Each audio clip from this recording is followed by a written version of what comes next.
I'm going to be talking about these two composers. Who are they? Well, they followed in the wake of Tchaikovsky, 20 years younger than him, late 19th century pianists and composers. And they ended up teaching at the Moscow Conservatory, following in the wake of Tchaikovsky. And what's significant about this is that the class and the people that they taught were the next generation of Russian composers and pianists. We're talking about the caliber of Rachmaninoff and Scriabin. Tchaikovsky admired both of these men greatly. What I should say about this time in Russian musical history is that it was a fraught time in some ways. On the one hand, you had Tchaikovsky.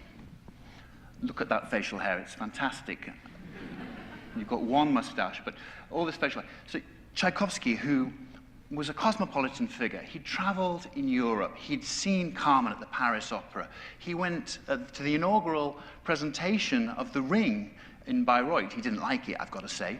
But anyway, he came back to Russia and he brought all this knowledge with him. At the same time, in St. Petersburg, there was a group known as the Mighty Handful, led by, most prominently, Rimsky-Korsakov. And what those guys wanted to do was basically build a Russian nationalist music. And that meant taking Russian chants, Orthodox kind of bells, Russian folk songs, and different modal types of scale, and building that into the music.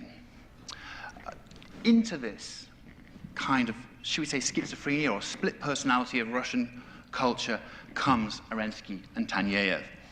So they're coming of age during a very fascinating time in Russian musical history, and we'll see those influences shape both of the composers' music.